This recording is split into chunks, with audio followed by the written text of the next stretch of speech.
We are all over the shop with this one. It's going to be a little bit chaotic, but we'll get through it.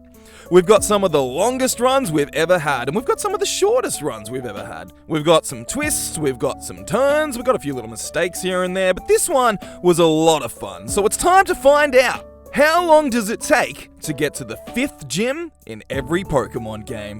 First up, grab your Pokeballs and get ready for a global invasion. Pokemon is coming. The sensation that's sweeping Japan is about to invade your Game Boy. But it's more than a game. It's an amazing adventure. You embark on an epic journey to find and defeat 8 skilled Pokemon trainers. If you succeed, you will become the greatest Pokemon trainer in the world. Capture wild Pokemon using the Pokeballs you gather on the way. With your trained Pokemon, you must weaken the wild Pokemon's energy bar. Then throw a Pokeball to trap it. Now you have a new Pokemon to train and add to your collection. And with 150 Pokemon, some quite rare, and tons of different attack styles that you can customize, the fun may never end. It's Pokemon for Game Boy. we make our way into the Celadon City Gym, and it is very generous to call this a puzzle. You only really need to cut down one tree and battle one trainer, but that is enough for Franco to evolve into a beautiful Blastoise. We take on the Grass-type gym leader Erica with her level 29 Victory Bell, level 24 Tangela, and level 29 Vileplume to earn our Rainbow Badge and the TM4 Mega Drain, which is a little bit of a downgrade from Bubble Beam and Thunderbolt in the previous 2 gyms, but Grass-types kind of get screwed over in general in Gen 1, so it's fine.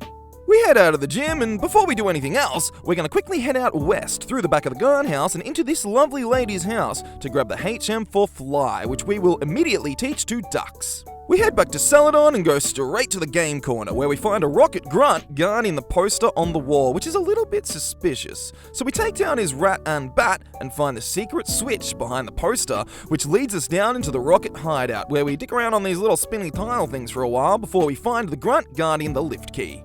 We take on his bat and ball before he drops the lift key, and we keep spinning our way back upstairs. But first, we're going to grab this rare candy real quick, because you should never pass up the opportunity for free candy in a strange place. But we take the lift down to the basement, where we battle a couple more grunts before we finally meet the big boss of Team Rocket, Giovanni. We take down his level 25 Onyx, a level 24 Rhyhorn, and level 29 Kangaskhan, and then after the battle, he pieces out and leaves behind the Sylph Scope.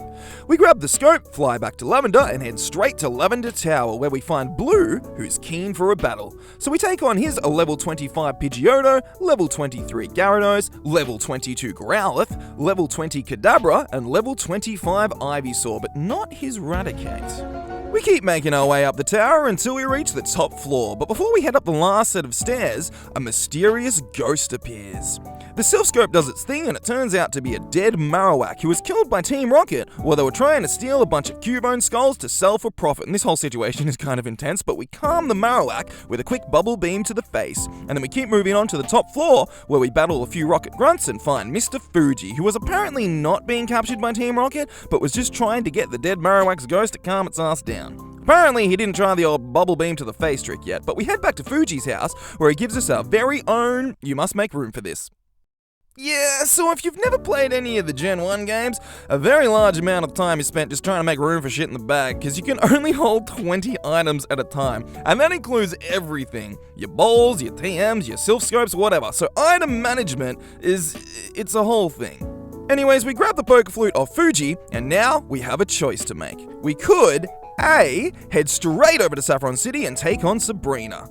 B, head straight down south towards Fuchsia City and take on the gym there. Or C, fly to Celadon and take the cycling road to Fuchsia City. Now, there isn't really a right or wrong answer here, but just because I think it's going to be a little bit quicker, we're going to go with C. We fly straight to Celadon and make our way towards the cycling road, where we find a Snorlax blocking the path. We use the Poke Flute that Fuji gave us to wake him up, and we could probably spend a bit of time here catching a pretty damn strong Pokemon, but we've already got Franco, so we're fine.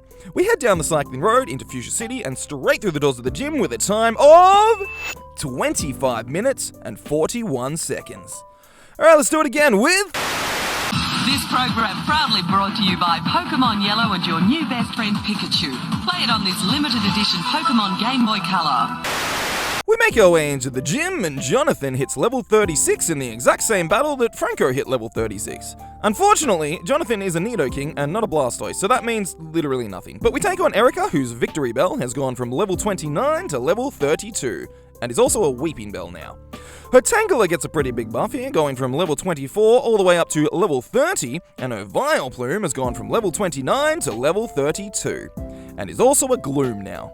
We head out of the gym, grab Fly, and oh my god, we never caught anything for Fly. Whoops. We quickly grab a Furo and name it Miracion, and immediately teach Miracion how to fly. We head over to the game corner and do the poster thing, and then do the spinny things, and then grab the lift key, and then we run into Jesse and James before we take on Giovanni, who still has his level 25 Onyx and a level 24 Rhyhorn, but has swapped out his level 29 Kangaskhan for a level 29 Persian to be a little more faithful to the anime. We grab the Sylph Scope and head over to the Lavender Tower to take on Blue's team, who has changed up quite a bit. Not just from Red and Blue, but this is the first battle where his team changes up depending on the previous battle, specifically the lab battle and the optional battle on Route 22. If you win them both, he goes with a Jolteon. If you lose them both, he goes with Vaporeon. And if you win the lab battle and then skip the optional Route 22 battle, which is what we did, he goes with Flareon. Now, he hasn't actually evolved his Eevee yet, but he has changed up his team to compensate for the type coverage in the future. So, we take on his level 25 Fearow, level 23 Magnemite, level 22 Shelder, level 20 Sandshrew, and level 25 Eevee. We head up the tower and give Marowak the old bubble beam to the face before we run into Jesse and James again. And then save Fuji. Well, apparently he didn't need saving, but he totally saved him.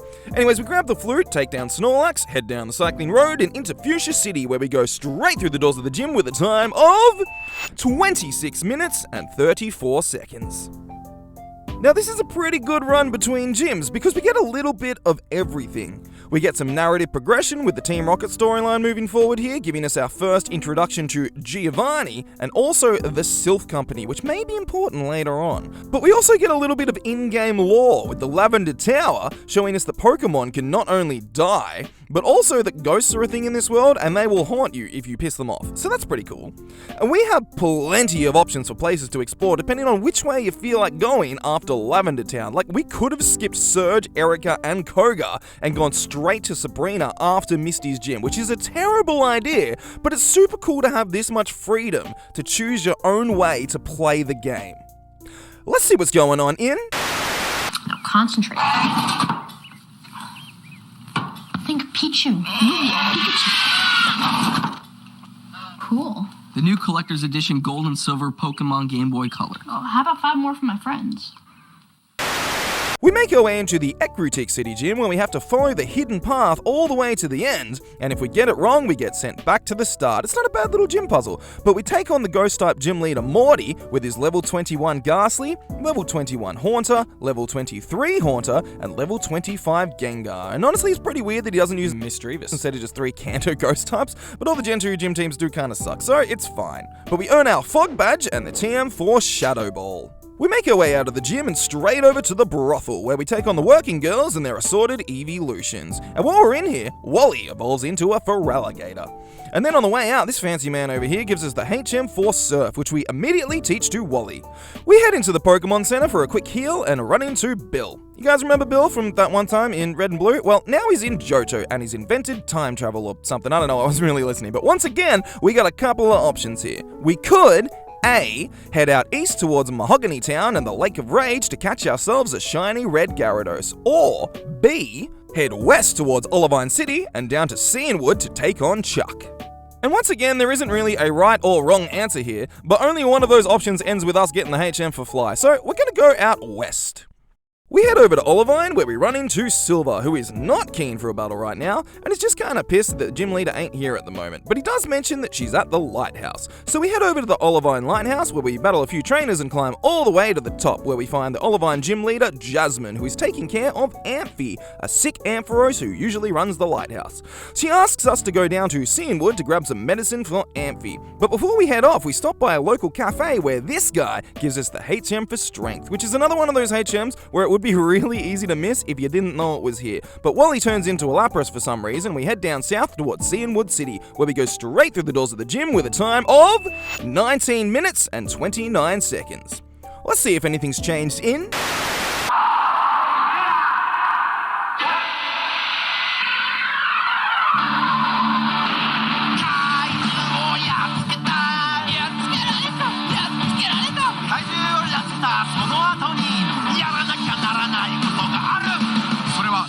のロッピーで予約することなのだ。今回はポケットモンスタークリスタルバージョンなのだ。We make our way into the gym where Morty has the exact same team as last time, and Crystal evolves into a beautiful Feraligatr. We take on the Kimono girls, grab the HM for Surf, and head down to Olivine. Silver still doesn't want to battle, Ampy's still sick, and this guy still gives us the HM for Strength. Crystal turns into a Lapras, and we head down to Cianwood, where we go straight through the doors of the gym with a time of 19 minutes and 29 seconds, which is exactly the same time as Gold and Silver, which is the first time that's ever happened, so that's pretty cool. Also goes to show that there is very little difference between the two versions, at least in this part of the game, but we do get another great example of the freedom to choose your own path in these games. Do we go to the Lake of Rage, or do we go to the Lighthouse? Now, these little choices are great for a few reasons. Not only do we get a little increase in the replayability of the games, as in next time you play, you can try going the other way first, but we also get to feel like we're actually playing the game, making choices, controlling our character, not just pressing A for half an hour straight while we're playing Cutscene Hunter in the Naranja Academy. But the existence of this particular choice does completely destroy the level curve in these games. It means that we're going to one-shot literally everything until, like, the last gym.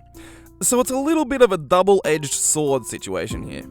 Also, while writing that sentence, it literally just clicked for me that the move Double Edge does recoil damage, because it's, you know, a little bit of a double-edged sword situation. I feel like that was obvious to everyone except me. Next game! Poochyena! Beautifly. Shroomish. Torchic. Draco. Latios. Latios. Corfish. Mudkip, Kecleon. Zigzagoon! Makahita! Wilmer. What's happening, Pikachu? Pikachu. Lotad. Jigglypuff. Blaze again. Rated E for everyone. We make our way into the Lava Ridge Town gym where we have these, I guess they're just holes that you either fall through or get shot back up through. I don't know what the hell these things are, but it's a cool little gym puzzle. We take on the Fire-type gym leader Flannery with her level 26 Slugma, another level 26 Slugma, and level 28 Torkoal to earn our Heat Badge and the TM4 Overheat. We head out of the gym and immediately May wants a quick chat. She gives us the go goggles and reckons we should head down to Petalburg to take on our dad at the gym. Now once again, we got a couple of options here. We could A. Try out our new goggles and go explore the desert ruins. B. Head back up to Mount Chimney, through the Meteor Falls and down through Rustboro to get back to Petalburg. C. Head down towards Moorville and then through Verdanturf to go through the Rustboro Tunnel and get back to Petalburg from there. Or D. Straight down to Slateport and catch the ferry back to Petalburg to take on the gym. And once again, there is no right or wrong answer here, but we're going to go with what I think will be the quickest way and take the boat. We head straight down through Moorville, through Slateport City, and meet up with our old friend Mr. Bryony, who takes us all the way back to his house outside Petalburg City, where we go straight through the doors of the gym with a time of 3 minutes and 45 seconds. Next up, You've mastered every Pokemon move. Sleep powder. Rock throw. Confuse ray.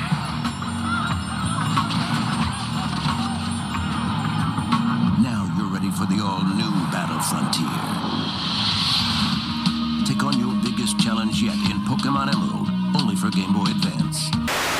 we head into the gym to take on Flannery, who's added a level 24 Numel to her team. She's kept one Slugma, who has gone from level 26 to level 24, added a level 26 Camerupt, and her Torkoal has gone from level 28 to level 29. We head out of the gym and do the exact same thing as last time, but this time we have the acro bike, so we can do some sick wheelies and shit, but we head through the doors of the gym with a time of 3 minutes and 59 seconds. Now, there is not a lot going on here, at least when you're just smashing straight through the gyms like this, but I get what they were going for here, because at this point in the game, we have access to pretty much everything that isn't water, as in we have Cut, Rock Smash, Strength, the goggles, the 2 different bikes, we can go pretty much anywhere we want. So by forcing us to backtrack all the way back to pretty much the start of the game, it encourages us to take a second look at a few of the places we may not have been able to fully explore the last time we were there. Like Strength gives us full access to the fiery path underneath Mount Chimney, and Cut gives us full access to the entire Petalburg Woods, and obviously the goggles give us full access to the Hoenn Desert, all places that we completely ignored in this run. But you get my point, they're trying to encourage exploration, and that's always a good thing. Let's see what's going on in To protect the world from devastation. To unite all people within our nation. Surrender now or prepare to fight. There's a whole new way to battle Pokemon, and it's wireless. Pokemon Fire Red and Pokemon Leaf Green are coming September 9th, each with a free wireless adapter. We make our way into the Celadon City Gym where Taylor evolves into a Blastoise before we take on Erica, who has gone back to her red and blue team of Victory Bell, Tangela, and Vileplume. But this time, we get the TM4 Giga Drain, which is slightly better than Mega Drain, but only has 5 PP in Gen 3, so it's still not amazing. But we make our way out of the gym and head out west to grab the HM4 Fly, which we immediately teach to Chading before we head down into the Rockets' hideout to take on Giovanni, who has also gone back to his red and blue team with Onix, Rhyhorn, and Kangaskhan. We grab the Silph Scope and head over to the Lavender Town where Blue has also gone back to his red and blue team with Pidgeotto, Ivysaur, Gyarados, Growlithe, and Kadabra. We calm the ghost of Marowak with a water pulse to the face before Fuji gives us the Poker Flute. So we head over to wake up Snorlax with a calming water pulse to the face before we head straight down Cycling Road through Fuchsia City and into the doors of the gym with a time of 24 minutes and 24 seconds. Let's check out. Hey, Lisa. Can you hear me? Yes, perfectly. What's up? I found one of the new Pokemon you were looking for. Want to trade? I'd love to have it. Well, I guess... I'd like that cute Pikachu. Really? Yeah, here you go. Voice chat and trade online with Pokemon Diamond and Pokemon Pearl, only on Nintendo DS. We make our way into the Pastoria City Gym where we get a pretty cool little gym puzzle where the different coloured buttons change the water level in the gym, which changes the little floaty bridge things, and you gotta do it all in the right order. It's cool, I'm a big fan of this gym puzzle. But we take on the water type gym leader Crush Awake, where we should definitely have a type disadvantage here, but we just kind of brute force our way through with our ridiculously overpowered Infernape to take on his level 27 Gyarados, level 27 Quagsire, and level 30 Floatzel to earn our Fen badge and the TM4 Brine. We head out of the gym and find a sketchy galactic grunt talking about delivering a package or something, but he runs off before we really know what the hell he's on about, so we chase him down to see what he's up to, but then Barry turns up and is keen for a battle, which is just terrible timing. But we take down his level 26 Starly, level 28 Prinplup, level 25 Ponyta, and level 25 Roselia before we continue our pursuit of the sketchy grunt all the way to the beach, and the Grand Lake Hotel, and eventually just outside Lake Valor, where eventually he gives up and lets us rock smash his pussycat. But then he bails anyways, and then we run into Cynthia, who gives us the secret potion to get those Psyduck to move off the road by drugging them, which is a great idea. So we fly back to Salation Town and head up north to drug the ducks, before Cynthia turns up again to give us the old charm to take to her grandma in Celestic Town. So we keep heading up north where we run into some thick fog, and I realize that I never grabbed the HM for defog. So now we have a choice to make. We could A, fly back to Pastoria City, head over to the Safari Zone, grab the HM for defog, teach it to Nikki, and clear the fog. Or B, painfully brute force our way blindly through the fog and miss like every second attack. I think we both know I'm gonna go with B. We painfully brute force our way blindly through the fog and miss like every second attack before eventually we make it all the way through to Celestic Town, where we find another sketchy galactic grunt who's trying to do a terrorism, and that's very not cool. So we take down his Beautifly and Crogunk, and then he leaves. We hand over the old charm to Cynthia's granny and she tells us to check out the ruins. So we head inside where we get a bit of foreshadowing for the legendaries of these games, and also the HM for Surf, which we still need the Hearthome City gym badge to use. So we fly back to Hearthome City where we go straight through the doors of the gym with a time of 20 minutes and 26 seconds. Next up, 幻のポケモンダークライ絶対この辺にいるはずだどこだダークライどこだダークライどこだダークライいたかダークライダークライが近い匂いがするダークライ近いダークライはお家やお店で道具を受信して捕まえましょう。ポケットモンスタープラチナ。 Now we're still one gym behind Diamond and Pearl for the minute, so we head into the Veilstone City Gym where we get a new little gym puzzle in an actual gym where we gotta knock down the piles of weights with these big old boxing bags to clear a path. It's not a bad little gym puzzle, but also Leon's Jacked evolves into an Infernape. But we take on the fighting type gym leader Maylene with her level 28 Meditite, level 32 Lucario, and level 29 Machoke to earn our Cobble badge and the TM4 Drain Punch. We head out of the gym and meet up with Lucas to take out a couple of galactic grunts before we grab the HM4 Fly. And also Lucas here, but he's still not doing all that much. So we head straight down south and through the Grand Lake Hotel, then over to Pastoria City, where we go straight through the doors of the gym with a time of 8 minutes and 55 seconds. Now, there's some cool stuff going on in both runs here. We get plenty of Team Galactic stuff in both games, and we got plenty of nice scenery in both games, as well as the whole thick fog thing going on in Diamond and Pearl, and we even get some deep legendary lore in Celestic Town, and that's all great. But for me, the biggest thing here is the HM for Surf. Because this might be the only time in the entire franchise that a HM has been used explicitly to move the game forward and not just act as a roadblock. What I mean by that is, you usually get the HM after you get the gym badge to be able to use it, or at least you have the option to get the gym badge first, with the purpose of the HM being to prevent you from moving on past where you're supposed to be in the game.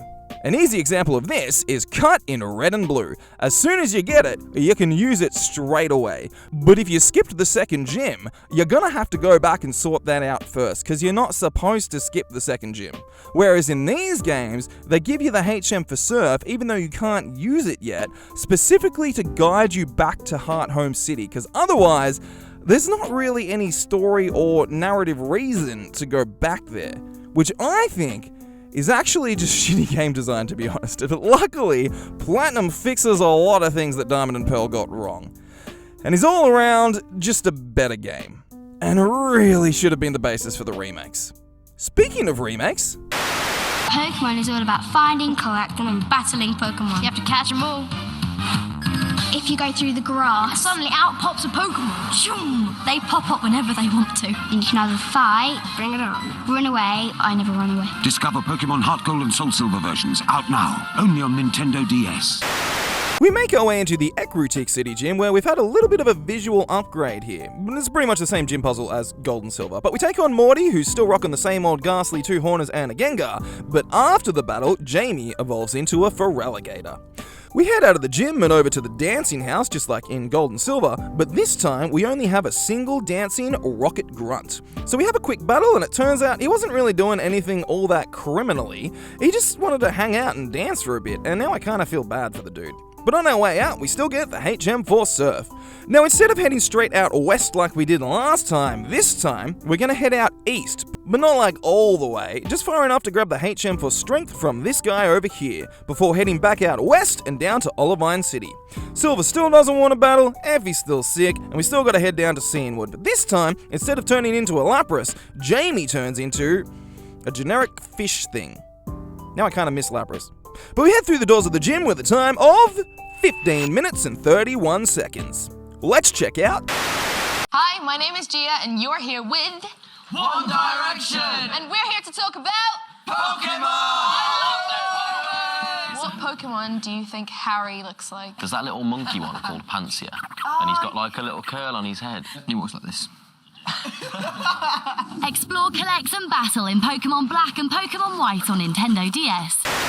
We make our way into the Nimbasa City Gym, where we ride some colourful roller coaster things and then battle a few trainers. And this one does look pretty cool, but it's not really a puzzle. But we take on the electric-type gym leader Elisa with her level 25 Emolga, second level 25 Emolga, and level 27 Zebstrika to earn our Bolt badge and the TM4 Volt Switch. We head out of the gym, and pretty quickly we run into Bianca, who wants to show us the theatre and give Froyo a makeover, and he looks fabulous. But we don't have time for this shit, so we head back out of the theatre, where we accidentally overhear Bianca's dad going off at her again and demanding that she comes home with him. But this time she actually stands up for herself, and then Elisa steps in to play family therapist and convinces her dad to let Bianca live her own life, and that she's gonna make her own mistakes sometimes, and that's okay. And it's all very cute, but we ignore them and keep heading out west, where we run into Charon, who's keen for a battle. So we take on his level 24 Lipard, level 26 Duot, level 24 Tranquil, and level 24 Pansear. Then after the battle, Elisa introduces us to Elder, who is apparently the champion of the Unova region. He tells us all about how there's more to life than Pokemon battles, before throwing us into a Pokemon battle with a couple of toddlers. We win the battle very easily, but then apparently everybody's Pokemon had fun, so it's all good. But Sharon still reckons that being the champion means being the strongest, and having fun has nothing to do with it. And then he storms off like a toddler. So we ignore him and head over the Driftvale drawbridge and into Driftvale City, where we find Charon talking with Clay, who reckons that when they dropped the drawbridge, a couple of Team Plasma grunts done escaped in old ruckus, and he wants us to help find them. So we head down to the cold storage at the southern end of the city and find a whole bunch of Plasma grunts hiding out in a shipping container, as well as Zinzolin of the Seven Sages. We take on the grunts one by one until Clay turns up to take them away and then heads back to the gym. So we follow him up to the gym where we find Getsus with a whole bunch of Plasma grunts who are very politely demanding that Clay releases Zinzolin. And Clay doesn't want none of this smoke, so he hands him over and Getsus leaves. But we head through the doors of the gym with a time of 22 minutes and 29 seconds. Let's see what's going on in...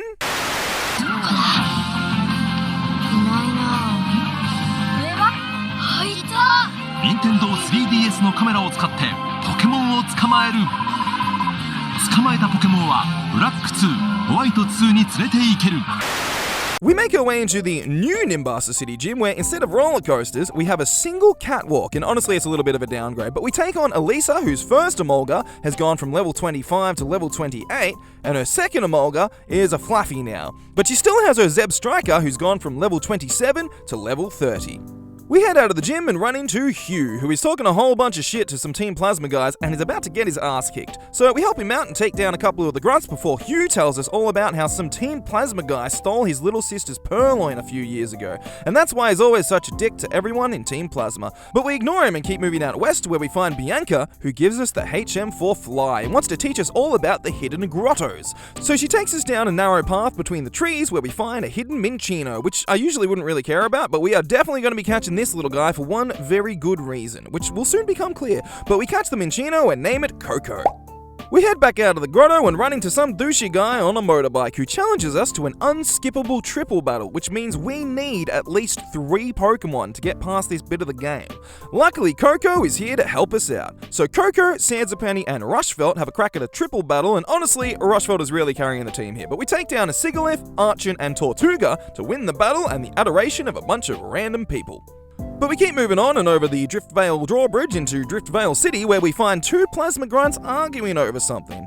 It turns out that one of them is ex-Team Plasma and has no interest in the whole crime thing anymore. And spoilers here, but apparently Team Plasma sort of split in half at the end of the first game, with one half following N wanting to save the Pokemon, while the other half follows Getsus and wants to take over the world. Also, Hugh rocks up and he's kind of a dick. But we follow the ex-Plasma guy up to some house at the northern end of the city where we meet Rude, who is actually a pretty nice guy despite his name literally being Rude. But anyways, he challenges us to a friendly battle. So we take down his level 27 Herdia and Swoobat and follow him inside.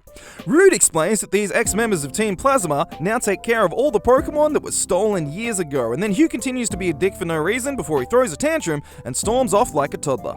Rude then asks us to take care of the Zorua standing next to him, and I definitely would have given this little guy a nickname from someone in the comments, but it turns out that this is actually N Zorua from the first game, and you can't nickname somebody else's Pokemon, which is a cool little detail that they threw in there. I like it. But we head through the doors of the gym with a time of 13 minutes and 14 seconds.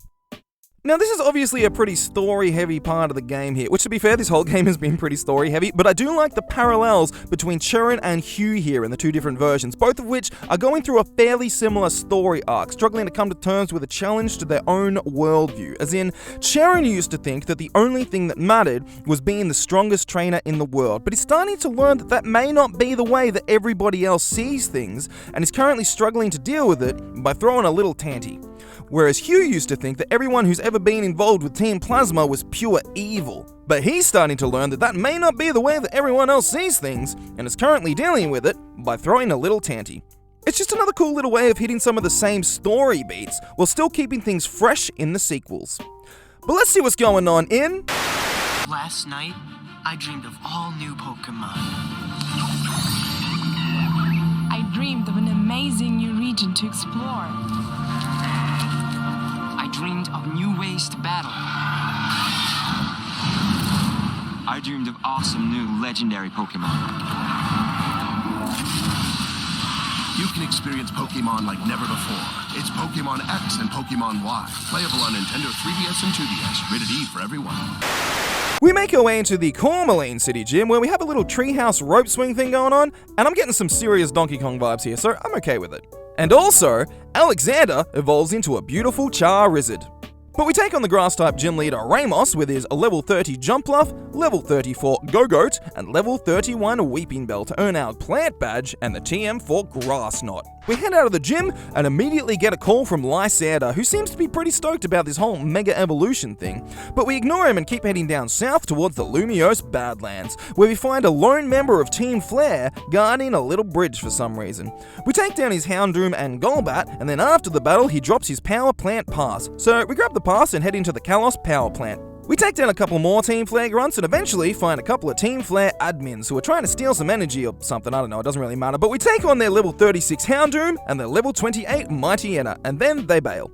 And apparently escape ropes don't work in here, so we gotta make our way back out of the power plant and through the old Lumiose Badlands, where we run into a very tall man. Like, really tall. No, seriously, this dude is like 8 stories tall and looks like he needs about 350. But he mumbles something about a mysterious flower Pokemon that was given eternal life. So we ignore him and head back into Lumiose City, where if you've been paying attention, you'll notice that we've just done a big old loop. We run into Shauna, who tells us that since the power plant shenanigans have been sorted out, they're gonna light up the the Prism Tower. So we head over to the tower where we find the Lumiose City gym leader Clement, who is a literal baby. The baby turns on the lights and then heads back inside the tower, which turns out to be the gym. So we follow the baby inside and go straight through the doors of the gym with a time of 18 minutes and 21 seconds. Ew, why am I standing so off-center? There we go, that's better. Now, there's obviously some story stuff going on here with Team Flare, but I don't really care, and honestly, I don't think Game Freak really cares all that much. But this seems like a good time to bring up something that's always kind of bugged me about these games. They feel unfinished. And I know I'm not the only one who feels this way. Like, why are these doors here? You can't open them, they don't go anywhere. Maybe they were going to be used in Pokemon Z, but we never got Pokemon Z. And then Zygarde's whole thing was just kind of stuffed into Sun and Moon, but by then nobody really cared anymore. I don't know, maybe Legends Z to A will fill in a lot of the blanks, and then Kalos will become everybody's favorite region. We'll see. Next games!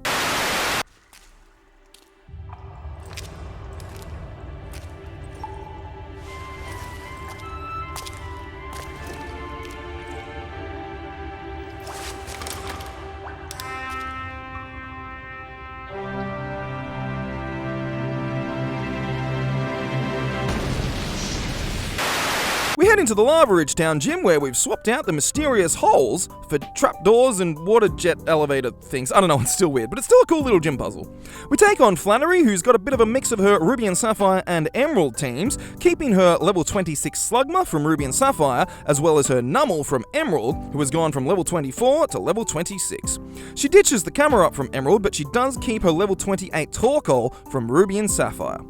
However, the actual run is very different here, because as soon as we walk out the door, May asks us if we'd like to go back to Petalburg together. So we say yes, and walk straight through the doors of the gym with a time of 38 seconds. Yep. Next up...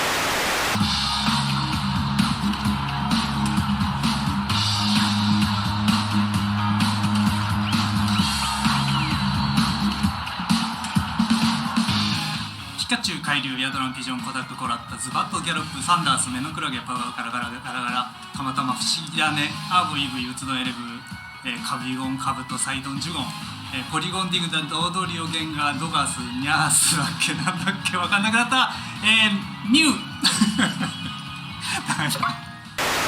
We make our way into the trial, where we must find some specific ingredients to cook up a specific meal to lure out the totem Pokemon, the grass-type Lurantis. Now, we really shouldn't be able to solo this battle with just an underleveled Brionne, but with the power of money and a little help from Hydro Vortex, we take down the totem Lurantis and its SOS partner Trumbeak to earn our Gracium Z and complete the trial. Mallow shows us a little dance before Kukui shows up to tell us that it's time to take on the island Kahuna Olivia. We tourist charge our way straight down south and battle a few trainers before arriving in Here City, where we find Lily and Nebby. And Lily seems a little bit bummed out that she kinda sucks at Pokemon, but we head inside the lab where we find Professor Kukui and his wife, Professor Burnett, who runs the Dimensional Research Lab and tells us all about the Ultra Wormholes that lead to another dimension and how the island deities protect us from the Ultra Beasts on the other side. which is some pretty intense shit to drop on a 10-year-old. But we have a quick chat to Lily, who tells us all about how awesome Professor Burnett is, and then ends the conversation by telling us that Burnett has, and I'm quoting here, been like a real mother to her, which feels like it might be a little bit of foreshadowing. But we head back outside where we see a giant blue vagina in the sky, so we ignore it and keep moving on towards the Diglett's tunnel. Not that one. Or that one. That's it, that's the one. We Taurus charge our way through the tunnel until we find a couple of Team Scullions, but then Hal turns up and we team up for a quick double battle. We get out of the cave and arrive in Coney City, where we watch a Delibird throw gang signs at a Probo Pass for some reason. We follow the Probo Pass inside, where it gives us a letter from Olivia asking us to meet her at the Ruins of Life past Memorial Hill.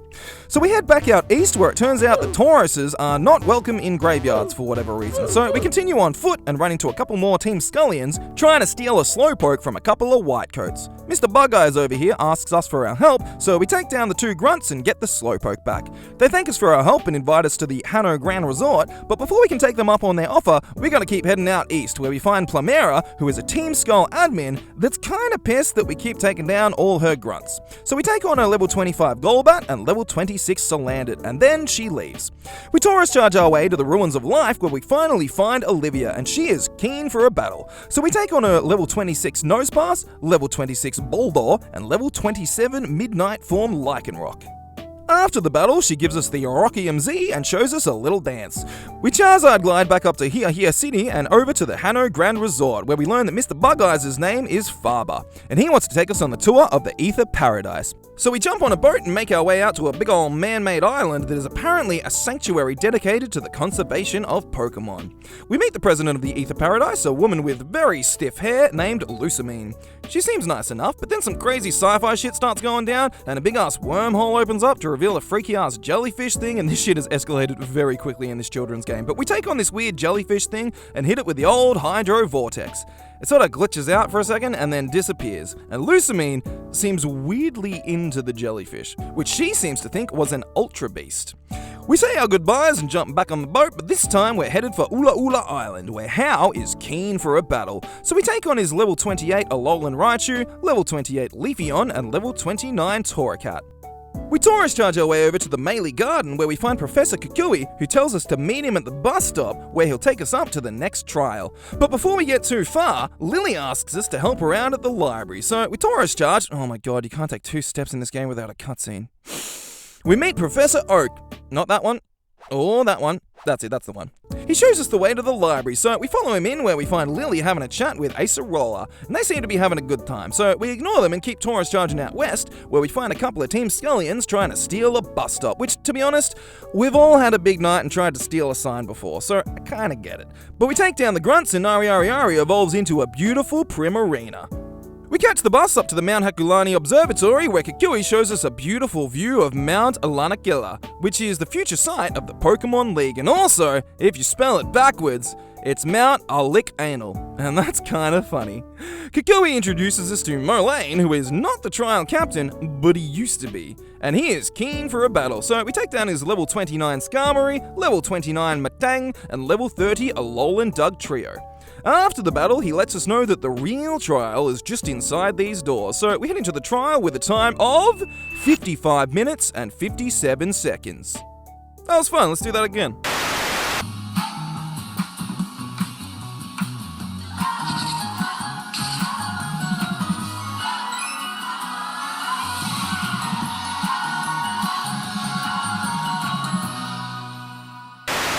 So the trial is more or less the same in these games. Grab the things, make the food, and lure the Lurantis. But this time, its SOS partner is a Kecleon. But we take him down, grab our Gracium Z, and complete the trial. Now, you don't really want to listen to me go through the exact same story again, so let's just have a quick look at what's actually changed in these games. And honestly, not much. Olivia's team's had a bit of a buff, with her now rocking a level 27 Anorith, a level 27 Lileep, and level 28 Midnight Form Lycanroc, and all the Ether Paradise stuff is the same, except this time the Ultra Recon Squad guys turn up to tell us all about Necrozma, who is this like super powerful Ultra Beast or something, I don't know, we'll figure it out later. But Hal has also had a bit of a buff to his team, with him now rocking a level 30 Torracat, level 28 Leafeon, and level 29 Alolan Raichu, but also a level 28 Tauros and a level 28 Noibat. And then after the bus stop battle, Edward evolves into a beautiful Primarina. Up at the observatory, we still run into Molayne, who is not keen for a battle, but he does give us the Steelium Z, so that's pretty cool. But we head through the doors of the trial with a time of 50 minutes and 15 seconds. Now, this is probably the coolest part of these games so far. As much as I can't stand getting stopped for a cutscene every 2 to 3 seconds, at least the story here is actually pretty interesting. I mean, shit's getting pretty intense here. Like, this is a lot for a Pokemon game. We got wormholes and alternate dimensions and crazy alien things called Ultra Beasts and the Aether Paradise and Lucamine, and the first time I played these games, I was legitimately invested in the story. Which, coming up a set of games like X and Y that barely have a coherent story, it was a nice change of pace. So as much as I bitch about these games being slow and a little bit cringy and kind of actually just annoying to play, I do get why people love these games. So let's switch it up with some Switch games.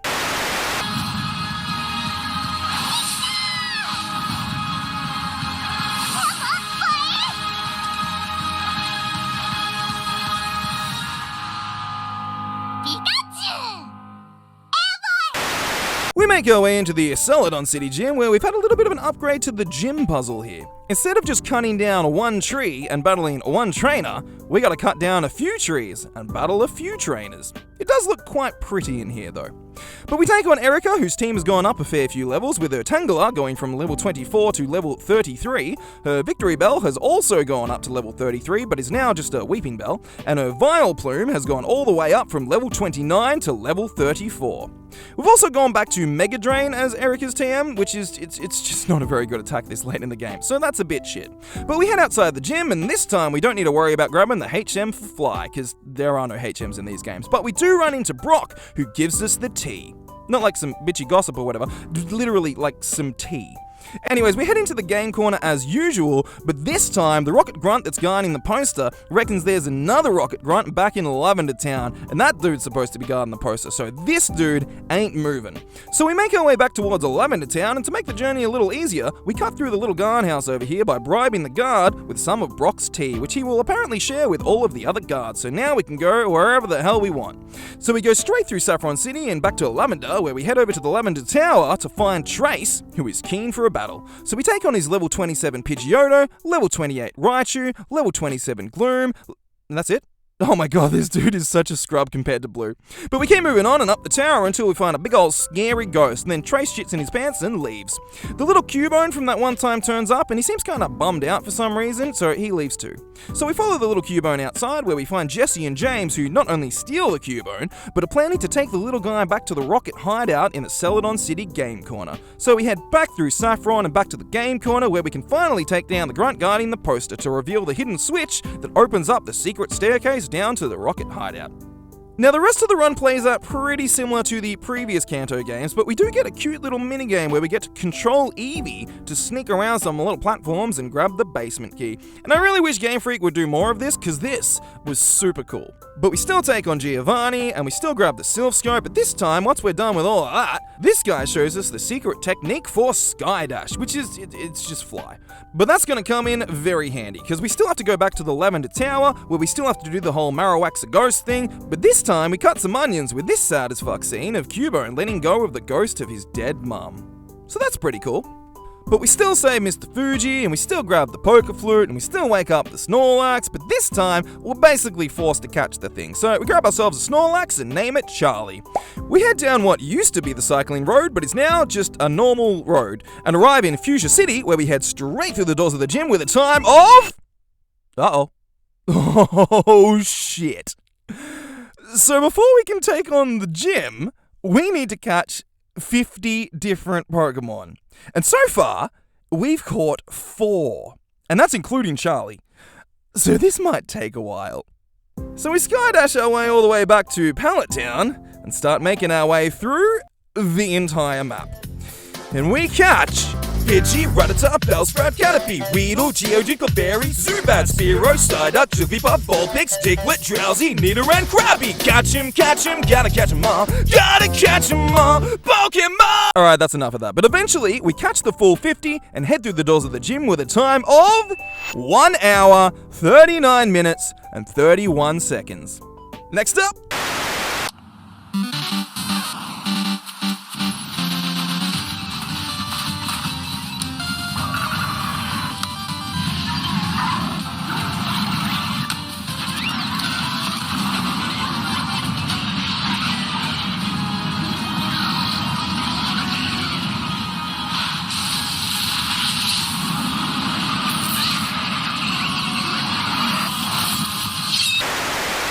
go away into the Stow-on-Side gym where we get pinball. It's basically just pinball, but we get to play as the ball, so it's really more of a mini-game than a puzzle, but anyways, it's still fun.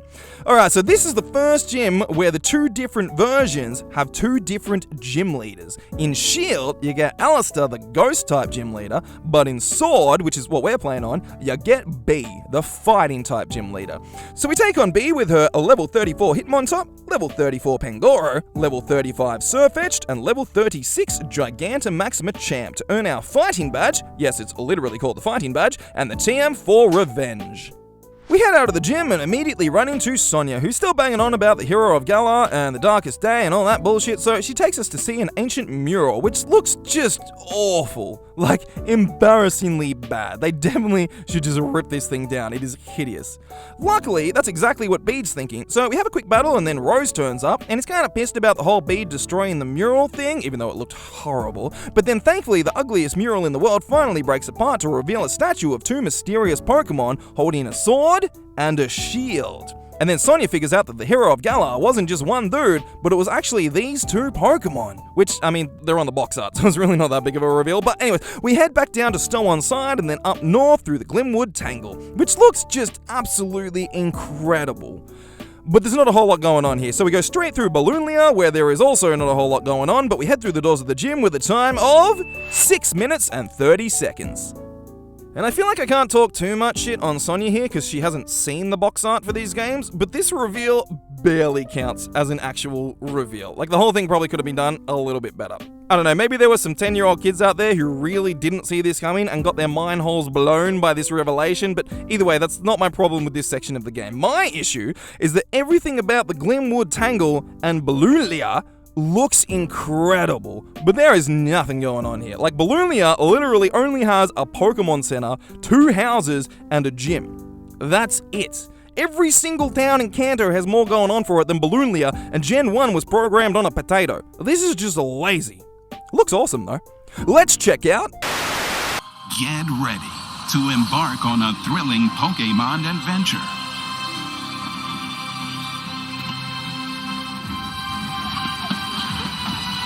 Pokemon Brilliant Diamond and Pokemon Shining Pearl. Now, once again, basically nothing has changed in these games since Diamond and Pearl. However, this time, I ain't forgetting Defog. So everything else goes exactly the same as Diamond and Pearl, but because this time, I don't have to miss like every second attack. Instead of over 20 minutes between the gyms, we walk through the doors of the Heart Home City Gym with a time of 16 minutes and 59 seconds, which isn't really actually that much of a difference, but 3 minutes in the fog felt like 3 hours in the fog. Which means it's finally time to wrap this up with...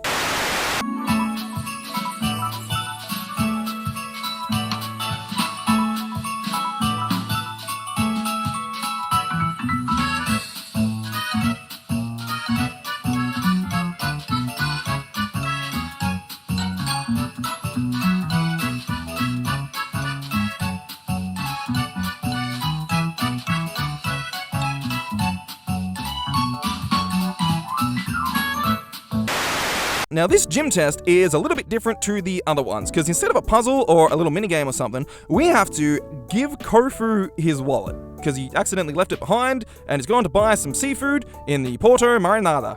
So we head down through the Asado Desert and over to the market, where we run into Kofu's apprentice, who's keen for a battle. So we take on his level 28 Floatzel and Clauncher, and then after the battle, we give the wallet to Kofu, who decides that instead of a regular old gym test, he's going to get us to buy some seaweed for him.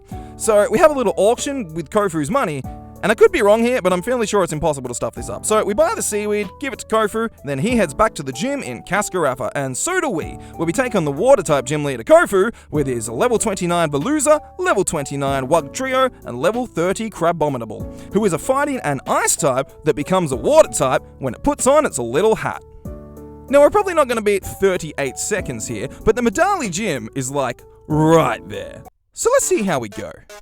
3, 2, 1, and go! We head out of the gym and fly back down to Porto Marinada and then start making our way out west through this cool little rocky tunnel sort of thing that probably has a name, but I'm not going to bother looking it up because we're already out on the other side, over the bridge, through the rain, into Medali, where we go straight through the doors of the gym with a time of 2 minutes and 48 seconds. So let's go back through everything and try to figure out what the hell just happened, starting with our shortest run ever, Omega Ruby and Alpha Sapphire, with just 38 seconds. Now for some slightly more reasonable times, we have Scarlet and Violet with 2 minutes and 48 seconds, Ruby and Sapphire with 3 minutes and 45 seconds, Emerald with 3 minutes and 59 seconds, Sword and Shield with 6 minutes and 30 seconds, and Platinum with 8 minutes and 55 seconds. Breaking into the double digits here, we have Black 2 and White 2 with 13 minutes and 14 seconds, Heart Gold and Soul Silver with 15 minutes and 31 seconds, Brilliant Diamond and Shining Pearl with 16 minutes and 59 seconds, and X and Y with 18 minutes and 21 seconds. Then we have our first ever tie with both Gold and Silver and Crystal coming in at 19 minutes and 29 seconds each. Hitting over the 20-minute mark now, we have Diamond and Pearl with 20 minutes and 26 seconds, Black and White with 22 minutes and 29 seconds, Fire Red and Leaf Green with 24 minutes and 24 seconds, Red and Blue with 25 minutes and 41 seconds, and then Yellow with 26 minutes and 34 seconds. Bit of a jump here to Ultra Sun and Ultra Moon with 50 minutes and 15 seconds, and Sun and Moon with 55 minutes and 57 seconds. And finally, the longest run we've ever had between two gyms. Let's Go Pikachu and Let's Go Eevee with 1 hour, 39 minutes, and 31 seconds. So let's chuck all of that on the graph and see how we went. Now bringing in the times up to the 5th gym, we can see that we're still slowly starting to even out a little bit across the board here. Just ignore whatever's going on with Let's Go Pikachu and Eevee. I did tell you this one was going to be a little bit all over the place, but I still think we had a pretty good time.